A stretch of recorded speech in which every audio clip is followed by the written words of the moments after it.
The thoughts, opinions, and general overall shades thrown on High at 9 News are those of the individual speakers and not those of High at 9 News, its audience, or its advertisers. The statements made do not constitute medical, legal, or financial advice, and for advice tailored to your specific situation, please consult with a licensed professional.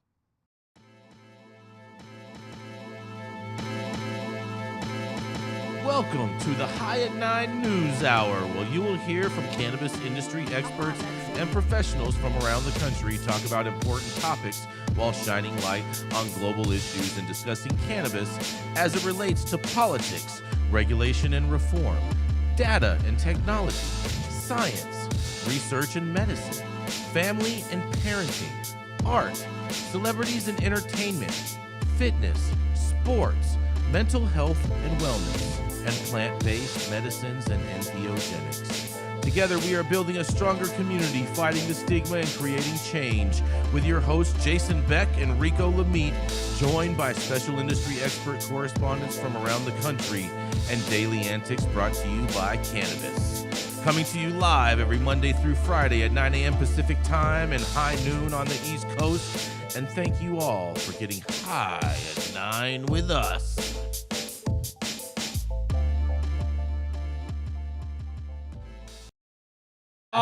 Yeah. Good morning, everybody. That's right. It is Tuesday, December 5th. And today is, I'm going to murder this, Krampusnacht night. And better known as Krampus night, which is probably one of my new favorite holidays of the year because this guy goes around punishing bad children. Love that. I'm not touching that one. Yes. It's also World Soil Day, World Trick Shot Day, National Sacher Torte Day, and that's a dessert, Rico. I don't want you getting any other weird ideas. It's also International Volunteer Day for international and social development. And, oh, yes, that's right. It's a big anniversary for liquor because today is the National Day of Repeal. Oh, yeah, we need to do that same thing with cannabis. And, oh, yes, thank you for joining us and getting high at 9 with us. It's also high noon on the East Coast. And please remember to like, share, and subscribe to us on all social media platforms. You can look down below on your screen and see where we live on the internet. And we are live every Monday through Friday on YouTube, Twitter, Twitch, Rumble, and Facebook. So welcome to everyone joining us from any one of those audiences. And, oh, yes, we are going to kick it off with the botanist himself. That's right. It's the dope dad himself who is all shacked up in the crib today, just doing dad things, doing dope dad things, and that must involve lots of diaper changing. That's right, it is none other than the dope dad himself, Rico Lamitte. Thank you, Jason.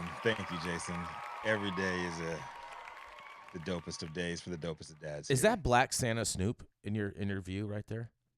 Oh, you like that, right? Black it's the Santa Denzel from the Snoop. shiz over Oh, there. it's Denzel Washington's Santa Claus. No, not all black people look alike, Jason. Oh, okay. All right. Uncle Snoop is not Uncle Denzel. They're two not? very different people. So you have two different Black Santas? But you know where Denzel is from? The North Pole? New York. Oh, boy. And that's what my story is about today. Because you know what? Last week reported on the victory for New York cannabis as a judge approved settlement of a lawsuit filed by a group of service-disabled vets. And, you know, that news hit the airwaves, granting them a provisional license and paving the way for 436 provisional licenses to open up shop too. It seemed like a decent end to a year in turmoil for the Empire State, who at the end of 2022 was promised by Governor Kathy Hochul 50 dispensaries to be open monthly. By the time this settlement was reached, only 26 were spoken for. But as the old adage goes, the devil's in the details.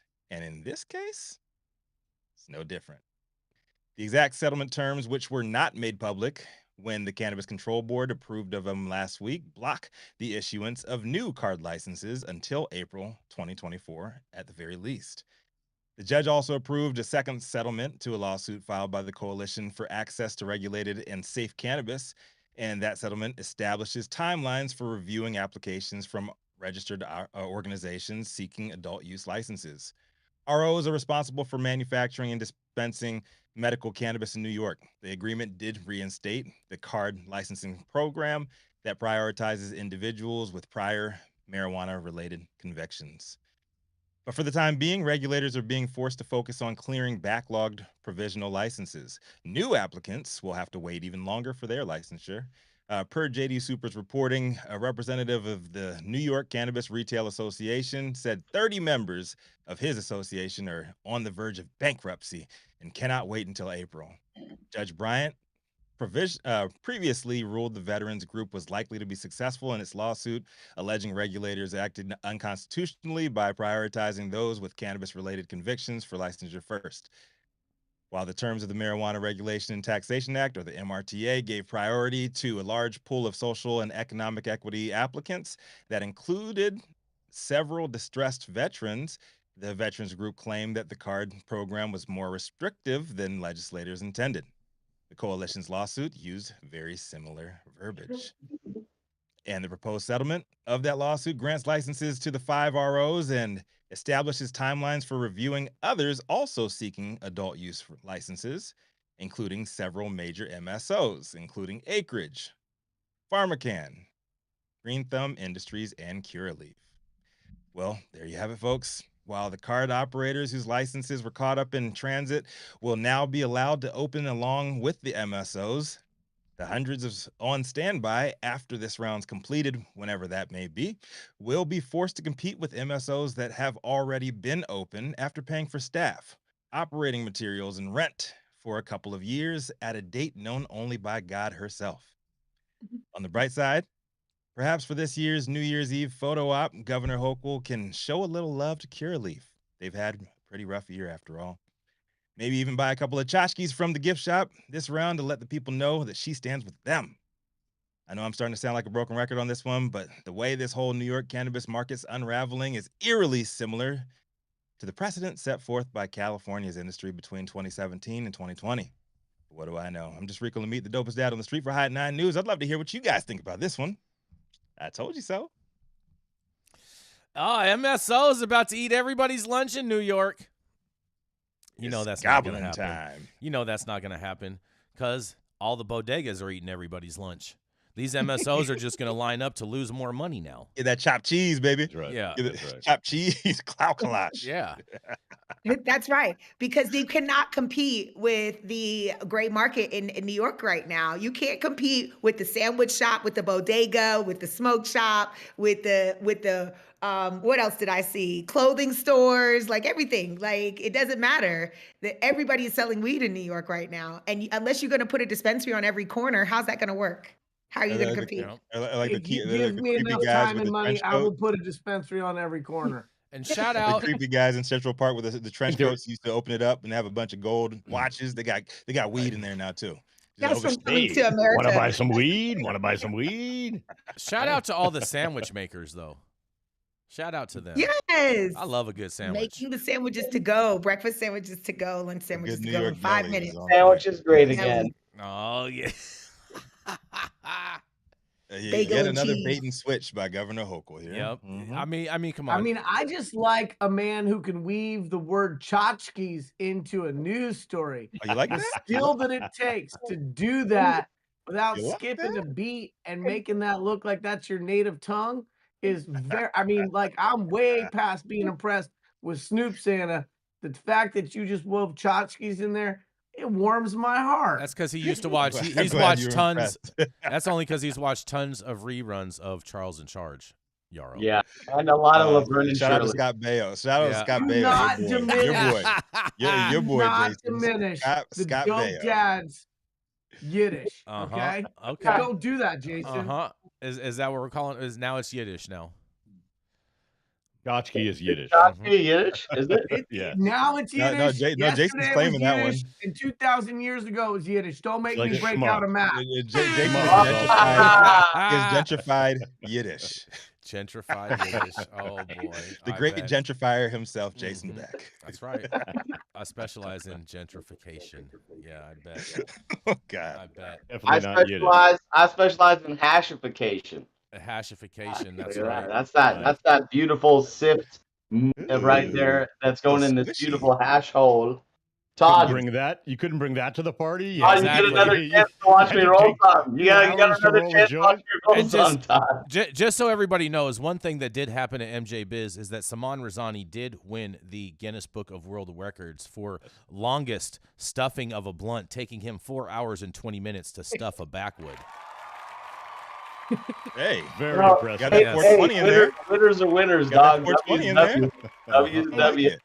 Man, And here's the deal. Just because that blunt was combustible doesn't mean you should rush it. I mean, how long did it take to make a Fabergé egg? Nobody knows the answer because nobody gives a fuck. Because it's a Fabergé egg. Because it's beautiful. Because Indiana Jones would have stolen it if it was in a temple. Yarrow, okay? you're my #1 fan. I love you. oh So if he boy. wants to take however long it takes to get to where we're going, Guys, that you can't blunt rush was the perfection. Fabergé of My- blunts for MJ.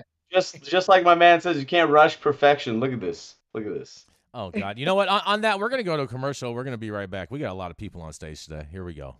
Goddess. Sick of the December cold? Then fly out to Miami in December for Turk Basil, December 7th, 8th, 9th, and 10th. Presented by Sherbinski's at Skatebird in Miami, with tons of your favorite brands in attendance for this 4-day event, as well as Hyatt 9 News as one of the media partners. With live performances throughout the week by Dead Prez, Mayday, Visions Band, and Washi Fire. So, do like the birds and fly south to Miami for Turk Basil this winter, December 7th through the 10th in Miami, Florida. Oh, yeah. Anything in Florida is fun, Nicole. You know that. No, not necessarily. Everything but the Well, humidity. oh, Everything but the well. humidity and And the Mar-a-Lago. mosquitoes and the rain and, Trumpers. Whatever. You don't Yeah. like the Rain is very moistness, Rico? cleansing. Trumpers make Yeah. the Florida great. Okay. Trumpers. They were the reason why that big condo building collapsed. Oh, God. Oh, okay. Oh, Okay, back to the news. Yeah, here we Back go. to Yeah, Yeah. back to the news. Yeah. And at that, you know who it is Meanwhile, up back at the next. news. He is the Hyatt 9 News head honcho, known for smoking the best weed in the world, and his self-proclaimed love for gentrification. Jason Beck. Oh, man. You know what? If you didn't have gentrification, you may have no cation, Rico. What? Yep, that's right. That's right. That would include no Said he vacation read. either. That would include no vacation, no any of those Asians without gentrification. But Staycation. yep, vacation. exact staycation, all of those, Staycation. all of those. But I'll tell you what, Rico. Oh, you are gonna love this story. Oh man, Minnesota is in a shitstorm because the Minnesota medical cannabis director is leaving the second opening for a marijuana regulator. The head of Minnesota's medical cannabis office is stepping down. The resignation of Chris Tolkes means that the state must now fill 2 vacancies for top marijuana regulators. Tolkes is leaving on Friday after nearly 5 years leading the Office of Medical Cannabis and 14 years with the Minnesota Department of Public Health. She starts Monday as operations director for the city of Minneapolis' health department. In an email to NPR News, Tolkes said she was honored to have worked to expand the medical cannabis program and craft the new adult use law. In a quote, "I'm incredibly proud of our work, and we will be cheering folks on for the upcoming implementation work." Tolkes said, "Cannabis regulatory work is intense, and after 5 years of working under a microscope and at a breakneck pace, the time is right for me to make a change," she says. Minnesota opened the door to medical cannabis back in 2015, and this year, the DFL-led Minnesota legislature legalized adult-use cannabis for adults 21 and over and set up the Office of Cannabis Management to regulate the new industry. Marijuana remains illegal under federal law, and a day after Governor Tim Walz appointed her, Aaron Dupree resigned as director of the Office of Cannabis Management in September after the Star Tribune and NPR News investigated her background. NPR News found that Dupree had sold products at her retail shop that exceeded the legal THC limits and had a record of unpaid taxes and court judgments. Well. Minnesota, it seems like you're 2 regulators shy of an actual regulated system, but nonetheless, I'm going to digress and see what y'all have to say. And this is Jason Beck for the Hyatt 9 News. What do y'all think?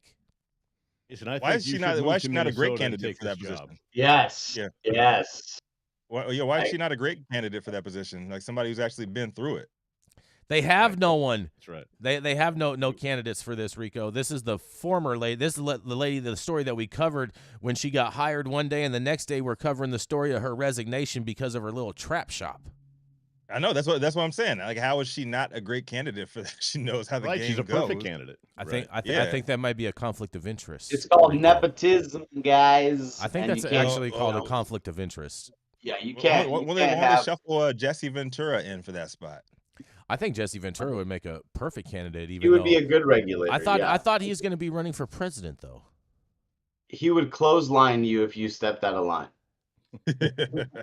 Body slam you. Didn't he A used box. to do? And I think Didn't he this used is to a do good the gig for you. DDT? Wasn't that one of his? I wouldn't be moves? surprised if he has a new line of No, gummies DDT coming out wasn't for him. That Tyson was somebody else. 2.0. What's that, Rico? I said I wouldn't be surprised if he had a new line of gummies coming out on Tyson 2.0. Would they be No, like I don't think ponytails? he's been convicted of rape. Oh boy! Whoa! Oh, God, yeah, you forgive. I don't have to. I read That's- my paper. that's right. Oh. Read do you your feel about Ben paper, sip your Roethlisberger? tea. Oh man, I'm gonna have a sip. For that. What I was getting at is he has been enlisting a bunch of former wrestlers and combat fighters, and Jesse Ventura might be good for that lineup. But yeah, he took it there. So Look let's at go there. He did. I just don't understand why people would stand in line to get their picture taken with a convicted rapist. I guess that's just the state of the union these days. I would vote for Jesse to do anything. I saw that Do you TV not believe in show. reform? You don't What? believe in Do you not believe reform? in reform? I believe in reform. Okay. Or false Did he not- accusations. did he not do his I time? mean, Yeah, that maybe- No, exists listen, I still. believe in reform. I believe in reform. I believe that as a society, we have a Judeo-Christian underpinning that is based on forgiveness, redemption, and reform. And But you're not those a are the Judeo-Christian. rules of society. Me personally, as a father to daughters, no, that's not that. You don't come back from that in my house. That's just my rules. Okay. Yarrow's house. There's- Yarrow's getting deep with it Yeah. today. Getting Mhm. jiggy with it. He has every right to believe that. Yeah, It's all good. He's all good. He doesn't have to I forgive. mean, you need to He be doesn't at a have to forgive him. 5.0 or a 6.0 before I can even think about that. Tyson 5 or Like your 6.0, body then Mustang? bringing me back from that. So if there's a Body Mustang 5.0, There's also false accusations. It's the hardest crime in the world to get convicted of. If you've got all Listen, the money, listen, my if father- you got all the money for defense and you still Listen. can't beat that charge, there might be some there. Let me just say this, real talk. My father was accused of rape as a doctor, raping one of his patients. And it wasn't true. They were No, having that an was just affair. the cost of medical Hold on, Yarrow. Hold on, Yarrow. I want to hear what Nicole has to say. Real talk. They were having an affair. Mm-hmm. And that is why she accused him of rape. Once realizing that he was not leaving his wife, that is where the accusations came from, to ruin him. It was her goal, objective. Now, he had to plead out. He didn't get convicted because he chose not to go to a trial. And so, yes, that was still on his record. But that's not what happened. Mm-hmm. He did that for the best of his family. So there's always different versions and two sides of each story. And so because I experienced that personally, I understand that it's not always what it seems to be. That's entirely fair. Let's look well, at that this. that, that conversation took an unexpected dark turn. Let's can we I'm bring it back? feeling to spicy. I mean, well, a similar thing happened to my Really buddy Brandon Banks, who got accused of this, and then through the Exonerate program, they actually made his accuser actually testify, or they got some video of her admitting that she set it all up and she was lying the whole time, and that's the only way that he actually was exonerated. So shout out to the Exonerate program that helps people get their lives back. What about Minnesota Cannabis? Baseball Can you player. bring back Minnesota Cannabis, please? Yeah, How about that? You know what? Let's just keep this train moving. We're gonna roll right on in to Miss Nicole Buffong. She's the purple plant magic expert, and you can also find her in Las Vegas, Nevada, on Power 88 in Las Vegas on the regular on Wednesdays, and she is also working with minorities for medical marijuana. That's right. Oh yeah, it's purple plant magic herself with purple hair. It's Nicole Buffong. Thank you, Jason. So my story today comes out of Alabama. Alabama hands out 20 medical cannabis business licenses in third try. Let's try this again, Alabama. And so the story is in MJ Biz Daily and a couple of other outlets. Licenses were previously awarded in June and August, yet each of those rounds were nullified by AMCC, that is their Cannabis Regulations Board, miscues, like using third-party evaluators with potential conflicts and votes taken behind the shadiness of closed doors without companies being able to state their case before the group, and a plethora of lawsuits by aggrieved non-awardees. This all happened in June and then again in August. This time after a settlement allowing a new round of evaluations and awards under agreed upon conditions, like making the voting public, maybe the third time is an actual charm. By 2028, just 4 years from now, cannabis is projected to be a $70 billion business. Last year, it accounted for 428,059 full-time jobs. This is according to Leafly Jobs Report. The lack of minority participation thus far in this geyser of new wealth has been a source of frustration nationwide since California became the first state to legalize marijuana in 1996. African-American entrepreneurs, for instance, account for less than 2% of cannabis business owners in the nation, according to that 2021 Leafly Jobs Report. That's worse than in 2017, when 4.3% were Black. That year, 81% of cannabis business owners were white, 5.7% Hispanic, and 2.4% Asian. A 2021 report from Leafly states the cannabis industry must show true commitment to equity as it expands, so the wealth generated by this new opportunity will uplift minority communities. If it cannot, we will continue to see these communities struggle in the shadow of white supremacy without a fair shot. Fortunately and amazingly, in these unique times, minority participation in our nascent cannabis industry is mandated by the state law, passed in 2021, making it legal to grow and distribute medical marijuana in Alabama. At least a quarter of the awardees in all one category must be at least 51% minority owned, defined as individuals of African American, Native American, Hispanic, and Asian descent, according to the law, which is technically not legal, but that's a whole nother story. 5 of those licenses awarded last week went to companies that qualified as majority owned by members of an historically undeserved group. I Am Farms is a cultivator, native Black cultivation. Shout out to Antoine Mordecon, our state director for M4MM. That is his company. He got a cultivation license. 1819 Labs, which is a processor license. GP6 Wellness is a dispensary. And Pick Up My Things is a secure transporter. Last week, the AMCC did not announce companies being awarded integrated licenses, which allow a company to cultivate, process, transport, and sell medical cannabis products. That category was the source of most of the legal fire. Those licenses will be awarded on December 12th. There are 38 integrated license applicants. The law caps integrated awardees at 5, so that should be interesting. In the last round, 2 minority-owned integrated companies, TheraTrue Alabama and Southeast Cannabis Company, were awarded licenses. For now, at least 2 of the awardees are pleased and hopeful. Shout out to Roy Johnson, independent journalist that published quotes from 2 of the awardees. Being a minority-owned business and securing a license in the burgeoning cannabis industry in Alabama is a significant achievement, shared Alan Forrest, owner of Pick Up My Things. This presents a valuable opportunity to participate in a growing market, contributing to the economic landscape and paving the way for further diversity and inclusivity within the industry. Back in August, Antoine Mordecon, CEO of Native Black Farms, which has been growing hemp at its Jefferson County facility since 2020, told me it was disheartening to be denied a license a second time. He's now encouraged that the commission was able to acknowledge how we can serve as an asset to the people of Alabama. He shared with me over the weekend, I'm excited to work with the commission, the Department of Agriculture, and look forward to providing evolving insight into our new emerging industry. Companies awarded licenses have until December 15th to pay their fees. Companies denied licenses have until the same date to request a hearing before the AMCC. I am so happy for all of the awardees in Alabama. No social equity program has gotten it right, so we'll be watching this very closely. I hope that these licensee awardees already have their funders ready to go. I'm grateful that a lot of them have already been in the industry long enough to know and understand how to navigate this space. and they're ready to go. So shout out to Antoine and the other awardees. But we'll be watching to see what happens in Alabama. I don't expect them to get it right, but we will see. So this is Nicole Buffong reporting for High at 9 News. Yeah, my minority appreciation doesn't seem. It seems like an oxymoron in a place like In Alabama. Yeah, for sure. Are It you does. saying they can't be reformed?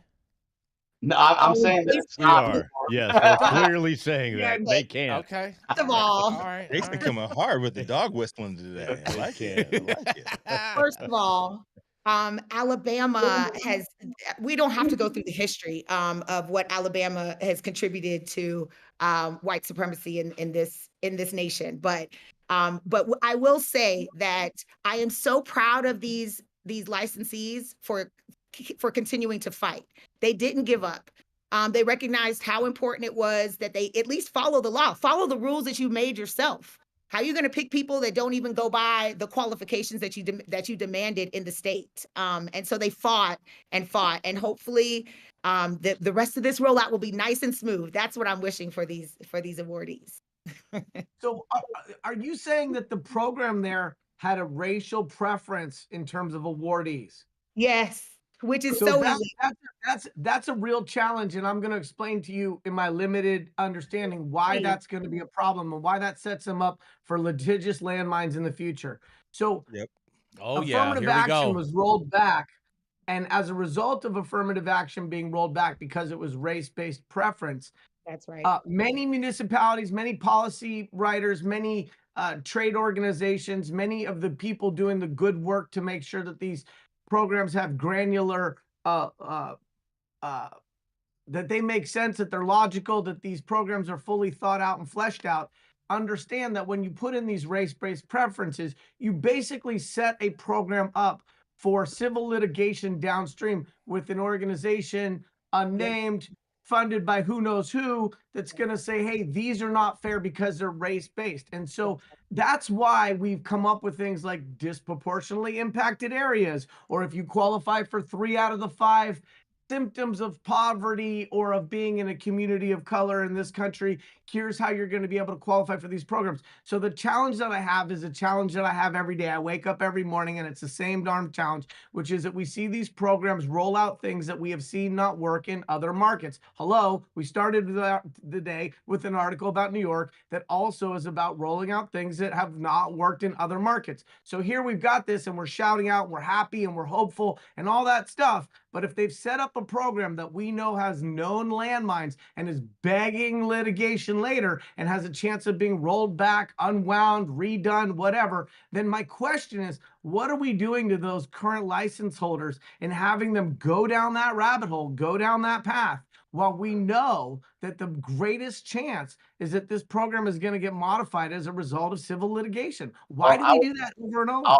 I'll say Agreed, this, the Yarrow, people they've agreed. already awarded licenses to will continue. They will move forward. And under the auspice of whatever's been laid out, even if they halt the program, those people will still continue to build and prepare and get to the point where they're ready to go. So, I mean, you're right, but it's like, dude, the whole state is that kind of situation, right? It's like there's no impacted area. The whole thing has been impacted. And cannabis in general has been impacted in a pejorative and negative way in that state for countless decades, right? So I mean, it's like it's foolish to think that the awardees are going to be harmed by this. It's all the applicants. It's all the people that have an actual legitimate right to join this industry and to get in there and receive a license. They're the ones that are going to be hurt and held back, and potentially even those people that have investment dollars that have already been given to them for this purpose are going to be in real trouble. And it's not it might be a legal situation. Yeah.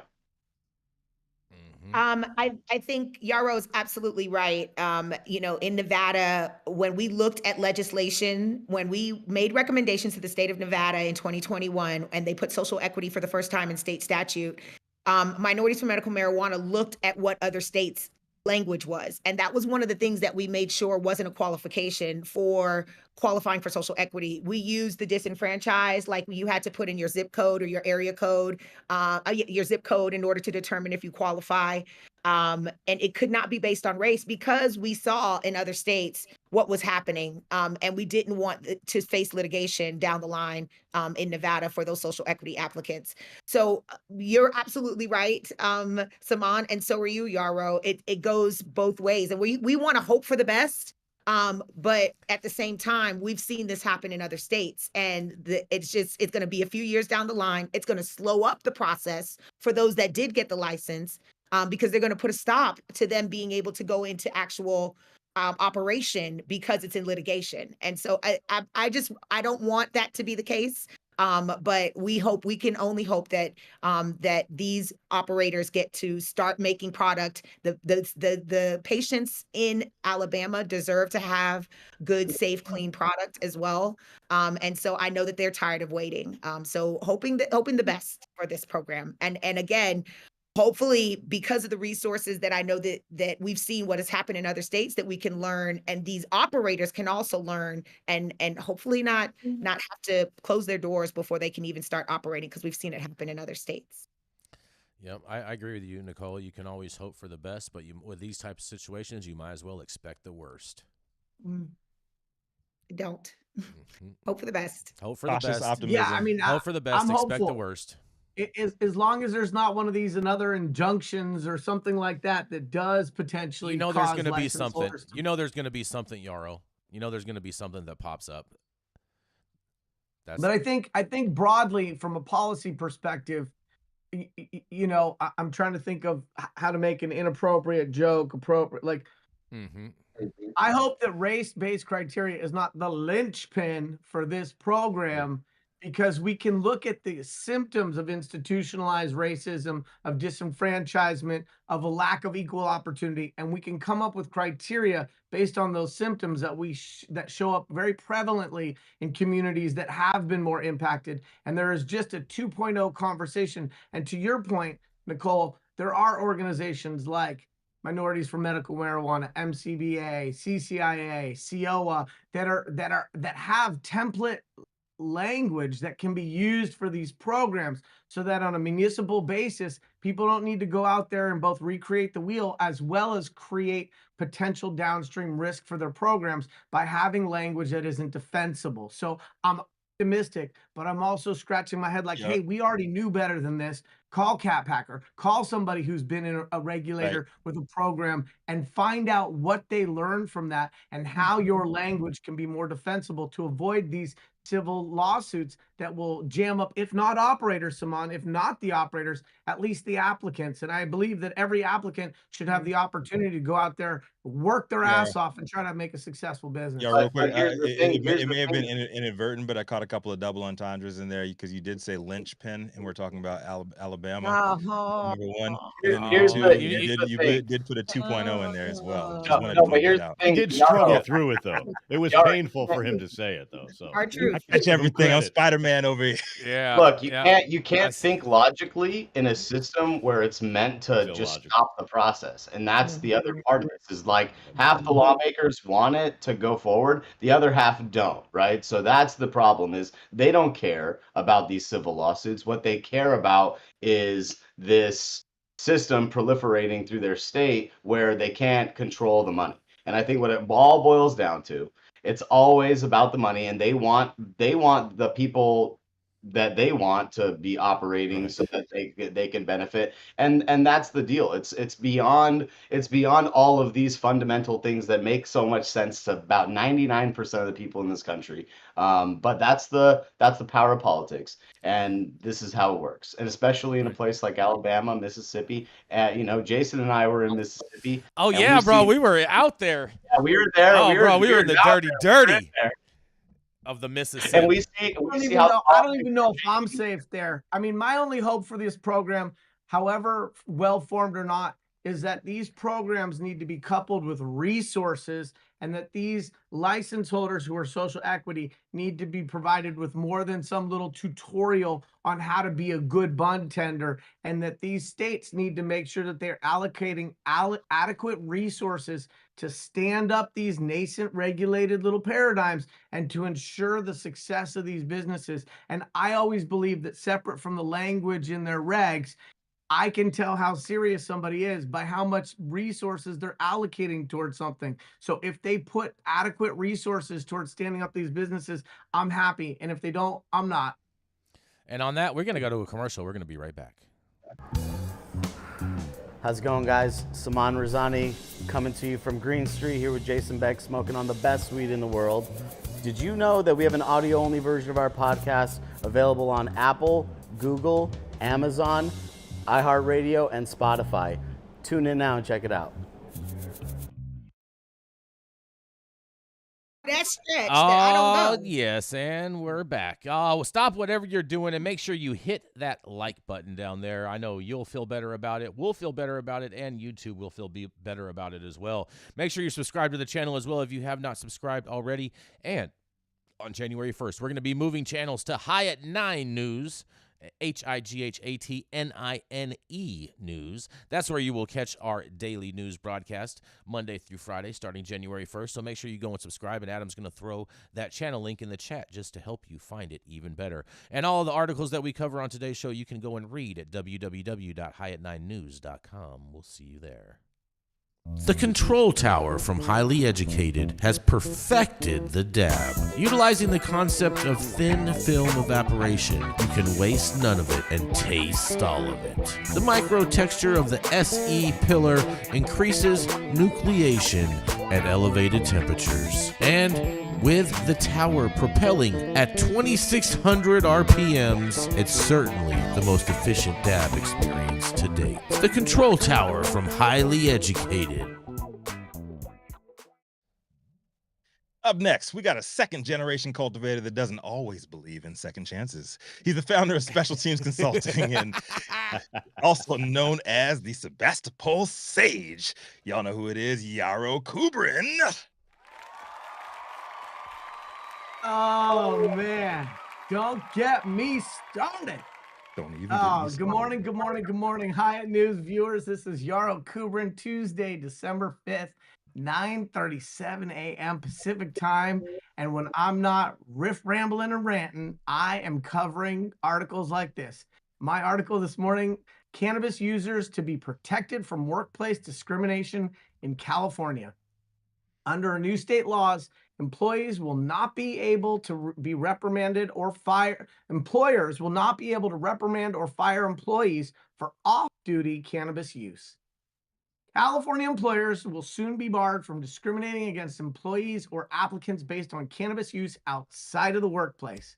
On January 1, a new set of state laws, Assembly Bill 2188 and Senate Bill 700, that expand the state's Fair Employment and Housing Acts to add certain employment protections for those who engage in marijuana use, will go into effect. AB 2188 was passed and signed into law by Governor Gavin Newsom in 2022, and SB 700, which was signed this year, clarified and expanded certain provisions of AB 2188 before it was set to go into effect in 2024.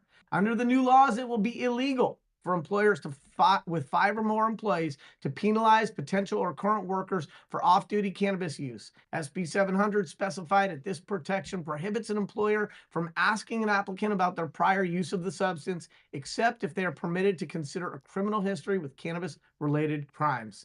The law also bars employers from reprimanding workers who fail an employee-required drug screen test with a positive test for non-psychoactive cannabis metabolites.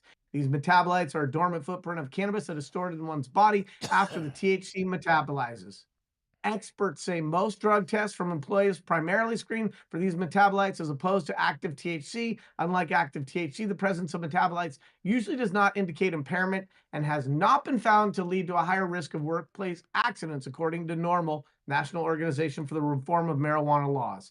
However, these new laws do not bar other measures that employers may take to maintain a drug-free workplace. According to AB 2188, employers can still screen workers for the presence of active THC and take disciplinary measures against employers who are impaired in the workplace. Certain types of employers, like those in construction trades or in workplaces that receive federal funding, who are required by federal law to test for controlled substances, are exempt from these testing protections. While there is consensus that no one should ever show up for work high or impaired, testing positive for this metabolite has no correlation to workplace safety or productivity. Assembly member Sharon Quirk Silva, who authored AB 21, said in a 2022 report. Testing for THC may indicate an individual is impaired at work and it is a better way to maintain workplace safety. AB 2188 is a balanced solution that will protect the rights of employees and employers. California voters legalized marijuana for recreational use by adults in a 2016 referendum, Prop 64. The ballot measure came about a decade after voters approved the removal of restrictions for medicinal cannabis use in the state. Despite being legal, advocates say that workplace discrimination against employees who use cannabis lawfully remains a pervasive issue, one that disproportionately impacts Black communities. According to a study from the American Addiction Center, Black people are more than twice as likely to be reprimanded or fired for failing a drug test compared to their white counterparts who reported more leniency from employers. Total shocker. California joins 7 other states with laws on the books aimed at protecting employment rights for recreational and medicinal marijuana users. Washington, Nevada, New York, New Jersey, Connecticut, Montana, and Rhode Island. This is Yarrow Kubrin. 20 states, including Arkansas, Delaware, Illinois, Maine, and Pennsylvania, only prohibit workplace discrimination against medical marijuana users. This is Yarrow Kubrin, High at 9 News. I want to hear what the rest of you guys think. Long overdue. Yeah, this is great news. This is great news, Yeah. but at the same time, you know, if you want to, be that long dude, overdue. don't have more than 5 employees. However, No. devil's advocate here. What?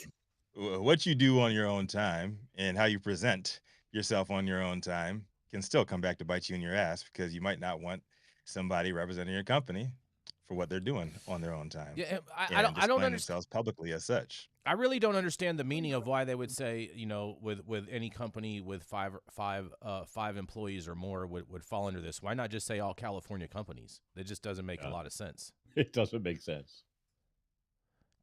Yarrow, do you I'm have not sure if 5 is the critical mass. For me, the takeaway was the last sentence at the end when it talked about how these workplace practices are still used as a form of, for lack of a better term, institutionalized racism. And so when we talk about rules and regs and what's fair and what's not fair, sometimes it's not the rules, it's how the rules are administered or enforced. And so we know that people of color are 3 to 5 times more likely to be arrested for cannabis in this country. And so I was saddened but not surprised that these employment practices are also used as a tool to keep certain constituents under opportunities. And so I like the welcome change, and I think it's a step in the right direction, but it's a small step. But I agree with you totally, Yarrow. It would surprise me. I don't think I've heard that statistic before. I mean, I knew it, but I don't think that I'd ever heard it reported on before. And so thank you for bringing that to light. I mean, it's something that in our communities, we just know that happens more often than not, because it affects our families. And so we see it, you know, but we don't hear it as much. And of course, knowing the arrest ratio is disproportionate. Hearing that really kind of solidifies the institutional racism. So thank you. I appreciate that information. I think the stigma from cannabis isn't really gone until we have the exact opposite, which is we have protection for workers who don't smoke cannabis, because on the onboarding and hiring practices, bosses, especially in creative jobs, are like, hey, you smoke a little weed on the side. And if people say no, they might not get hired. And therefore, we need to protect those workers that don't consume cannabis. I mean, there's a lot of jobs where off-duty cannabis use could be very, very helpful, either from a stress reduction, wellness perspective, unlocking some creative part of the brain, or just being able to tune out, clock out, and come back fully rested and ready for that next shift. We got some ways to go, though. A lot of ways to go. Every on that. job. Yes, we're going to go to a commercial, and we're going to be right back. I'm Jason Beck, and this is Smoky Vanilla. And if you want to feel as good as I look, then you need to get yourself a stretch and smoke with Smoky Vanilla. That's right, baby. I'm Smoky Vanilla with my background in kinesiology. I'm a sports massage therapist and stretch coach. I focus mostly on athletes who have chronic pain or injury due to their sport, or the legends of the chronic in the game, baby. Oh, yeah, you know what it is? We just stretched and now we're gonna smoke, because you know what it is. That's right. I love intuitively creating a session based on the individual I'm working with. We'll go through a few assessments, look at the past health history, injury, or anything that's still affecting you today, and create a customized session just for you. Let's go.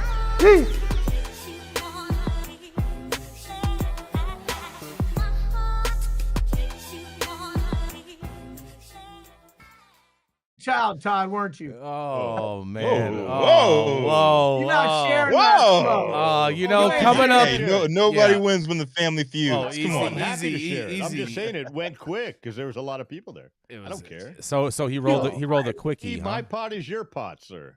It was Yeah. fun.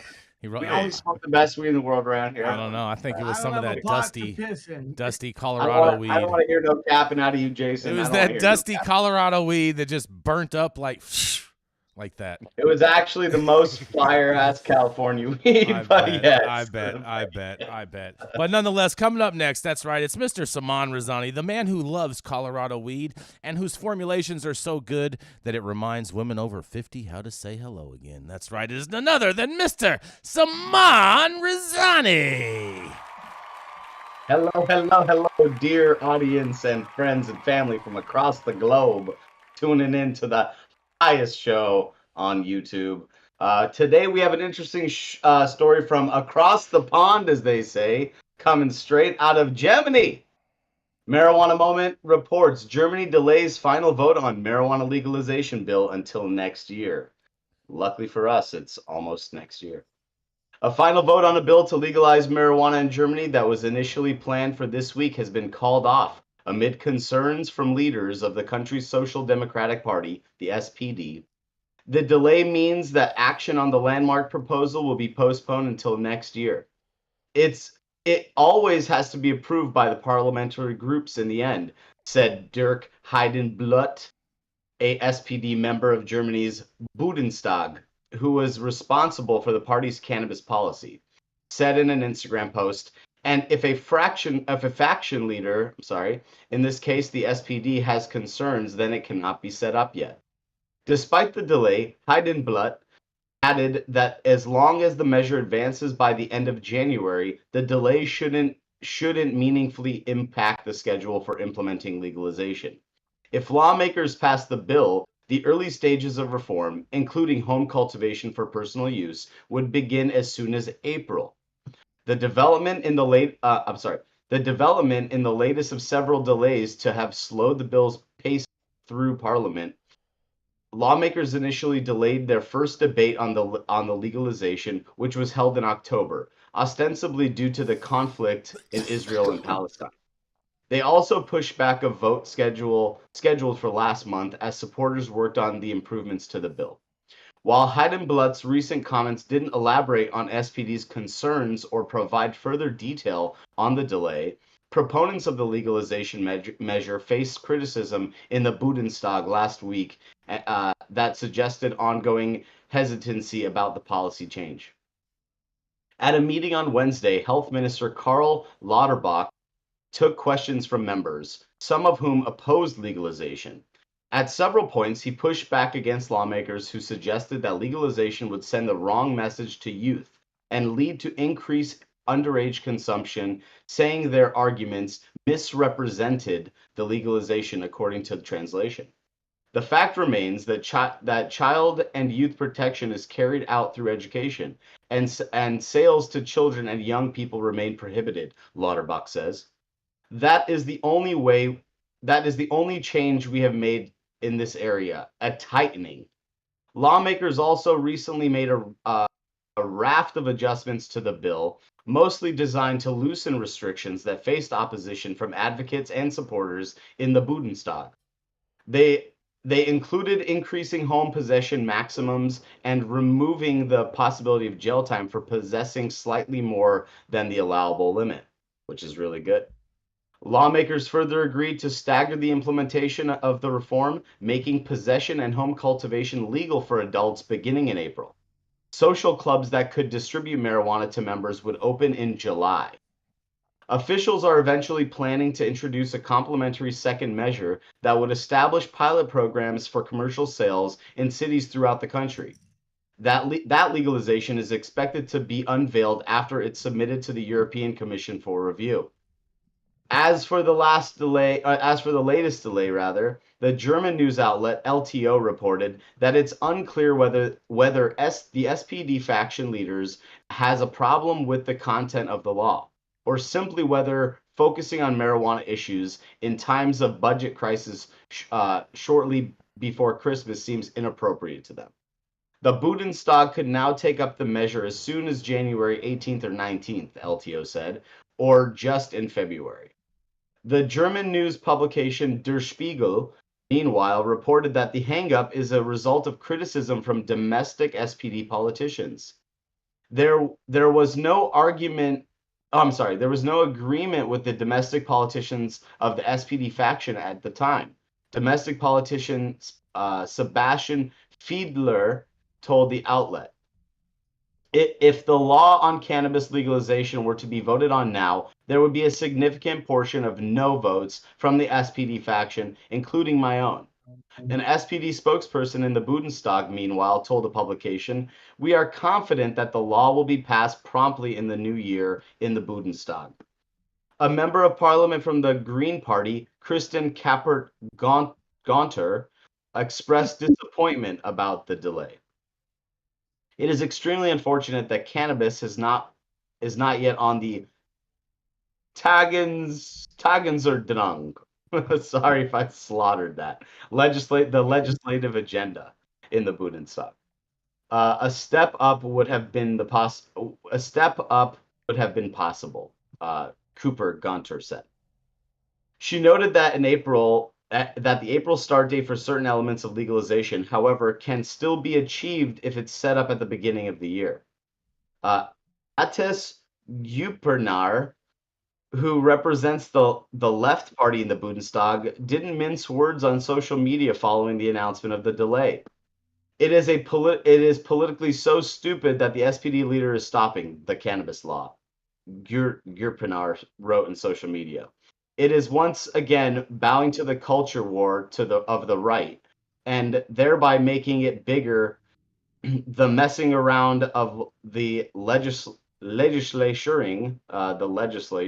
in German, which I also slaughtered, keeps the issue on the boil from the right. Just get through it, damn it, he says. Members of the German public are also disappointed, as evidenced by social media posts from Carmen Wegge, a member of the SPD who supports the legalization proposal.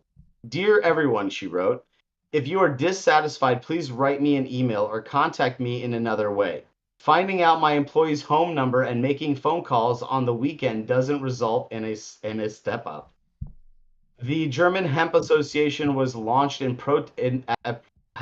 protest action in response to the delay, in which it's urging lawmakers to move forward with a legalization bill.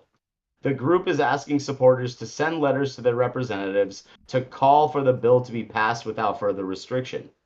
The SPD faction that's holding up the process, the Hemp Association said, not only threatens to derail the country's timeline for legalization, but also contradicts the statement of all other parties involved that there is an agreement on their content of the bill. Following the bill's final reading in the Bundestag, it will go to the Bundesrat, a separate legislative body that represents the German states. Members of the Bundesrat tried to block the proposed reform in September, but ultimately failed. The legislation proposal is being spearheaded by Lauterbach, the health minister, who first shared details about the revised legislation plan in April. The following month, he distributed the legislative text to cabinet officials. Lawmakers in the Bundestag recently held a hearing in the Health Committee, at which opponents criticized some elements of the proposal. The body also heard a competing policy proposal from the Union, a political alliance of the Christian Democratic Union and Christian Social Unions, the CDU and the CSU, that would not legalize marijuana, but instead improve health protection and strengthen education, prevention, and research, Cooper Gonthert said at the time. The health minister responded to early criticisms of the bill from medical and law enforcement groups by emphasizing that the reform would be coupled with a major campaign to educate the public about the risks of using cannabis. Germany's federal cabinet approved the initial framework from the legalization measure late last year, but the government wanted to get sign off from the EU to ensure that enacting the reform wouldn't put them in violation of their international obligations. The framework was the product of months of review and negotiations with the German administration and the Traffic Light Coalition government. Officials took a first step forward toward legalization last summer, kicking off a series of hearings meant to help inform legalization to end prohibition in the country. Government officials from multiple countries, including the U.S., also met in Germany last month to discuss international marijuana policy issues, and a host of the nation's works to enact legalization. A group of German lawmakers, as well as Narcotics Drug Commissioner Burkhard Bleinert, separately visited the U.S. and toured California cannabis businesses last year to inform the country's approach to legalization. The visit came about 2 months after the officials from Germany, Luxembourg, and Malta and the Netherlands held the first of its kind meeting to discuss plans and challenges associated with recreational marijuana legalization. Leaders of the coalition government said in 2021 that they had reached an agreement to end cannabis prohibition and enact regulations for its legal industry. And they first previewed certain details of that plan last year. A novel international survey that was released last year found a majority support for legalization in several key European countries, including Germany. Saman. That's my story today, and what do y'all think? Go for it, Rico. Well, Edelweiss. That's my little German for that. Oh boy. They're taking advice from California. You know, we covered last week. It was a bait and switch. Mm-hmm. You know, the whole law, the way the whole thing came out, and corporations are winning. You know who's going to win? Globally. You know who wins in this is Canada. Globally. Canada, because they have another outlet for all their boof weed. From what I have heard, Germany has a pretty established trap market out there. It's been doing some big things for years. Yes. So I think the people should not get all up in arms so quickly about this, because the trap always comes through. Trapping shots. We don't need anybody up in arms in Germany. Like, no more arms for y'all. You fucked it up, okay? You don't get any after that. We'll have an army, Yarrow, so don't worry about that. We're not gonna devolve into politics here, Yarrow. So what I really I know you want us to take that bait. Yeah, I appreciate Saman bringing us an international story, not being afraid of the length of the article in terms of the attention span of the viewers as well as the other guests. And you know, it's hard. It's hard. Take the length of the story time left on the show. Oh, yeah, we don't have time. Yeah, well, let's go to that. Todd. Yeah, Let's we're roll almost to at the Todd. top of Let's the roll to hour, Todd. and the golden voice has those to German speak. words. Yes. I can't do it. Yeah, we're German rolling. too many consonants. Oh, No. It's your commitment to the rehearsal, so We're not gonna get demonetized if I say Scheisse. admirable. Oh, jeez. I do think it's an important market worth covering, and I do think there's some opportunity in Germany. I think there's plenty of opportunity. Of course, there's opportunity in in Germany. They got euros. Aurora Cannabis and those Canadian company Tilray are getting a second wind because of Germany. Mm-hmm. Big shout out to them. You know, they sold all their assets in Canada and they moved their talents across the pond over to Europe. I thought you were going to say they ever sold a their country ass that out needs there. to get high. It's Germany. Yeah, for sure. Because we have seen them get low in the for sure. past. Oh, That's boy. for sure. Don't want to bring it back there, but we do have to keep this moving because we're close to the end of the hour. And up next, bringing us home today is the founder of the Smuggleverse, president and founder of Digipath Labs. And whether y'all knew it or not, last week y'all MJ Bizheads in Vegas were kicking it in his backyard. Y'all know who it is, Todd Denkin. Thank you very much. I'll try to talk very, very quickly because I know we're short on time, but a little good news out of New Jersey as New Jersey launches the second phase of Cannabis Seed Equity Grant Program and has $8 million earmarked for social equity cannabis business applicants.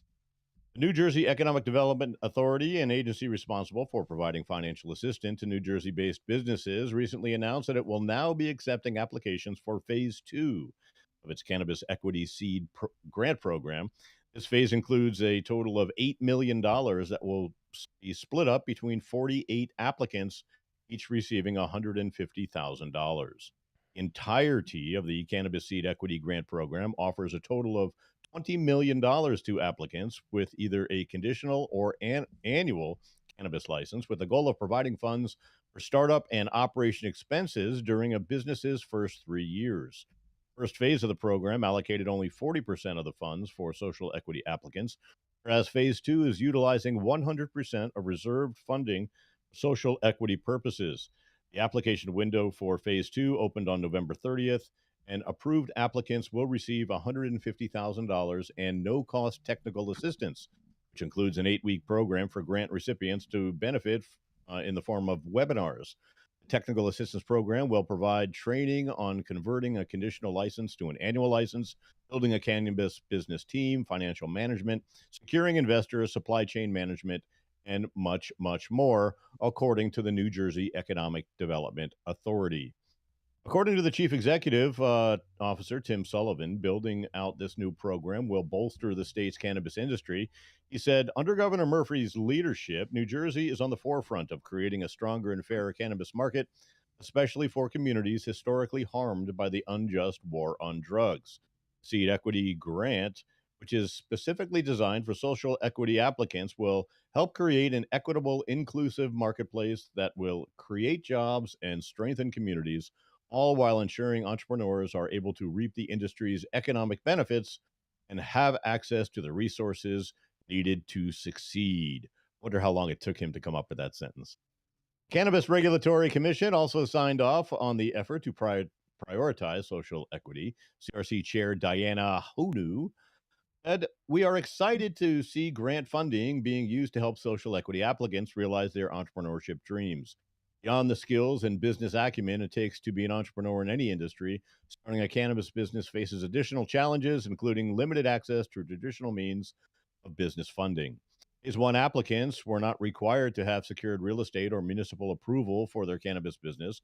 For Phase 2 grant applications, applicants must seek all CRC criteria as well as have already obtained a conditional license. According to NJEDA, the most recent application window was so popular that by December 1st, new applicants were placed on a wait list. Based on significant interest in the Cannabis Equity Seed Equity Grant, the NJEDA has already received applications up to or exceeding the amount of funding available for the program. All submitted applicants that are received in time will be placed on a wait list and will be reviewed at the end to determine if there is funding available to support the application.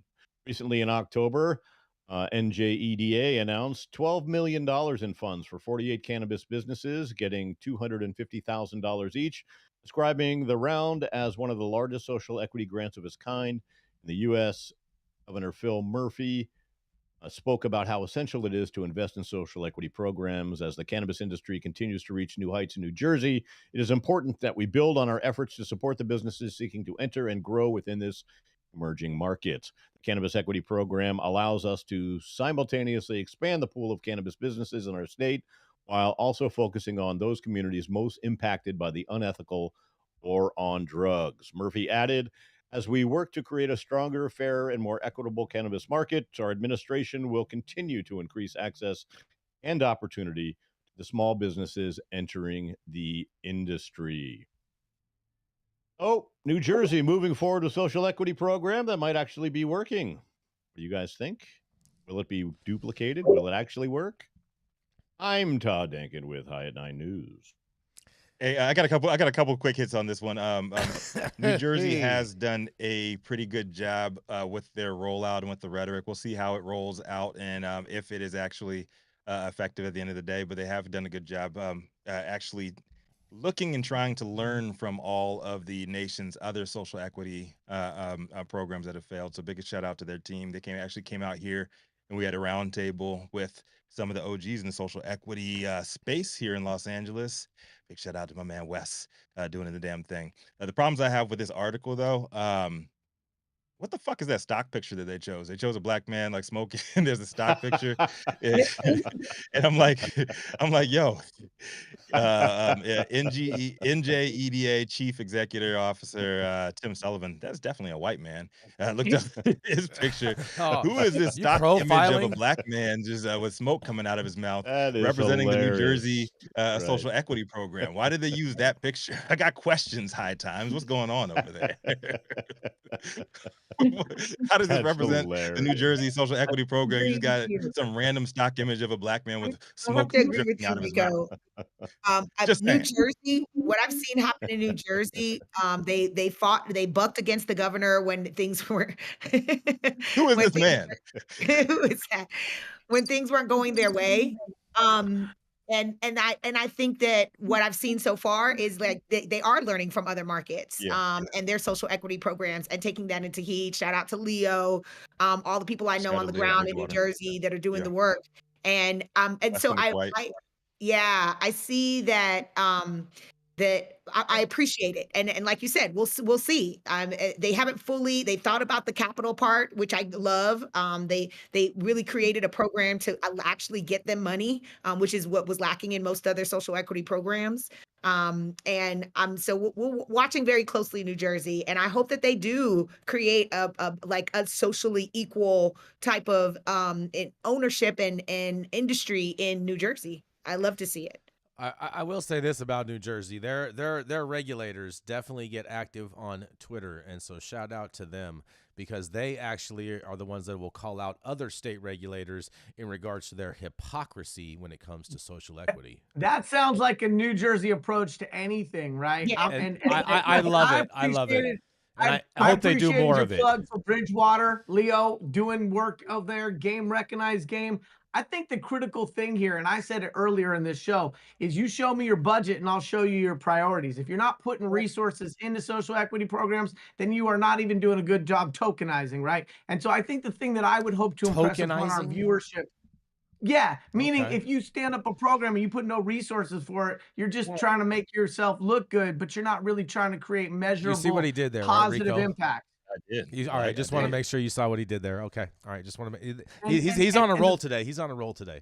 Yeah, I am. I double dosed the disco tab before I turned on my entendres all across Yeah. the board. I dig it. I'm picking up what you're putting down, baby. The thing I just want to impress upon our viewership is that it's really important in my mind to understand that this money is not an entitlement program. This money is not welfare. This money is not democratic communism. This money is the beginning, the tip of the iceberg in supporting industry and also recognizing the previous impacts. And so 12 million is a drop in the bucket, but it's a drop in the right direction. This is not an entitlement program, and there's not a single industry in the United States that I can think of that hasn't benefited from government support as either tax breaks or grant funding. And so let's just understand that the only thing politicians can even do a halfway decent job at is throwing money at problems, and at least they're throwing some money at the right problems. That's right.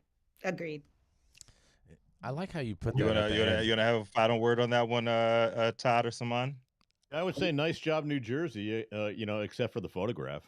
What